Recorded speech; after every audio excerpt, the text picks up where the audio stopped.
સુરતમાં આંતરરાષ્ટ્રીય ડ્રગ્સ વિરોધી દિવસ નિમિત્તે નશા મુક્ત ભારત અભિયાન અંતર્ગત સુરત શહેર પોલીસ અને નાર્કોટિક્સ કંટ્રોલ બ્યુરો દ્વારા એક વિશાળ ડ્રગ્સ અવેરનેસ રેલીનું આયોજન કરવામાં આવ્યું હતું. નો ડ્રગ્સ ઇન સુરત સિટીના સંદેશને વધુ અસરકારક બનાવવા માટે યોજાયેલી આ રેલીનો મુખ્ય ઉદ્દેશ્ય વિદ્યાર્થીઓ, યુવાનો અને સામાન્ય જનતામાં ડ્રગ્સના દુષ્પ્રભાવોનો વિશે જાગૃતિ ફેલાવવાનો હતો. આ રેલીમાં ગૃહ રાજ્યમંત્રી શ્રી હર્ષ સંઘવી, પોલીસ કમિશનર અને એનસીબીના ઉચ્ચ અધિકારીઓ ખાસ ઉપસ્થિત રહ્યા હતા. આ રેલીનું આયોજન પાલ આરટીઓ સર્કલથી લઈને પાલ પોલીસ સ્ટેશન સુધીના રૂટ ઉપર કરવામાં આવ્યું. આ રેલીમાં મોટી સંખ્યામાં વિદ્યાર્થીઓ અને નાગરિકોએ ઉત્સાહભેર જોડાયા હતા. ડ્રગ્સ વિરોધી સૂત્રોચ્ચાર કરી બેનરો અને પ્લે કાર્ડ્સ હાથમાં પકડીને નાગરિકોને નશાથી દૂર રહેવા માટે અપીલ કરાઈ હતી. સુરત પોલીસ અને એનસીબી દ્વારા ભવિષ્યમાં પણ આવા જાગૃતિ કાર્યક્રમો ચાલુ રાખવામાં આવશે તેમ જણાવવામાં આવ્યું હતું. ઇન્ટરનેશનલ ડે અગેન્સ્ટ ડ્રગ્સ અને ડ્રગ્સ સામેની જે લડાઈ છે એ લડાઈ એનસીબી અને ગુજરાત પોલીસ સાથે મળીને છેલ્લા 3 વર્ષથી એક પછી એક મહત્વના કાર્ટલોને સાફ કરવાનો જે સફળતા પ્રાપ્ત થઈ છે તે બદલ હું એનસીબીની આખી ટીમને, ગુજરાત પોલીસ અને ખાસ કરીને સુરત પોલીસને भी હું ખૂબ અભિનંદન આપું છું. देश के लोकप्रिय प्रधानमंत्री आदरणीय श्री नरेंद्र भाई मोदी जी एवं गृह मंत्री श्री अमित भाई शाह जी के मार्गदर्शन में गुजरात ने पिछले कई सालों से ड्रग्स के दूषण के सामने अभियान और अभियान को अब ड्रग्स के ये दूषण के सामने जंग में बदल लिया है.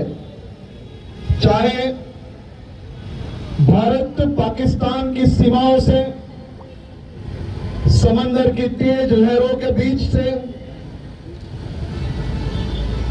भारत देश के अनेक राज्यों में, चाहे वो कलकत्ता हो, पंजाब हो, महाराष्ट्र हो, राजस्थान हो, मध्य प्रदेश हो, कई अलग अलग राज्यों की पुलिस के साथ मिलकर गुजरात पुलिस ने ड्रग्स कार्टेल के सामने एक बहुत ही महत्वपूर्ण सफलता हासिल की है.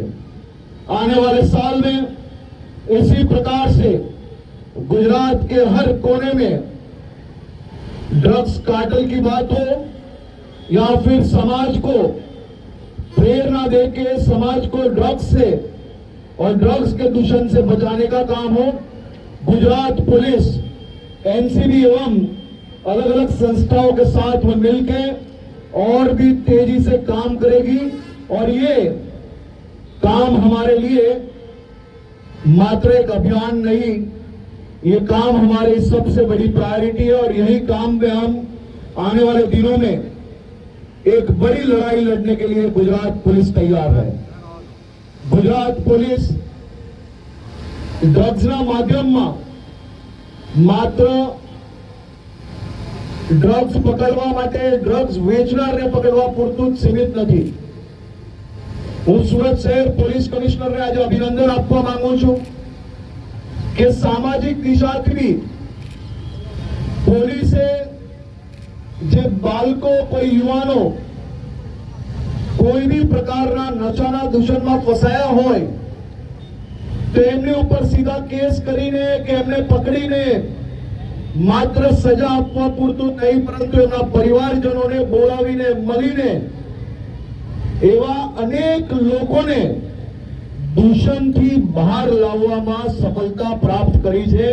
અને એક પછી એક સુરતમાંથી મુખ્ય ડ્રગ્સ કાર્ટલોને પકડવામાં સફળતા પ્રાપ્ત કરી છે. તે બદલ બી હું શહેર પોલીસની આખી ટીમને ખૂબ અભિનંદન આપું છું. ફરી એકવાર રાજ્ય સરકાર વતી એનસીબીની આખી ટીમને હું અભિનંદન અને આભાર માનું છું કે જે પ્રકારે આ આખી એજન્સીનો સહયોગ ડ્રગ્સની કોઈ બી માહિતી મળતાની સાથે જ મળે છે, તેના કારણે બી આપણે ખૂબ સરળતાથી ડ્રગ્સ પકડવામાં સફળતા પ્રાપ્ત થાય છે.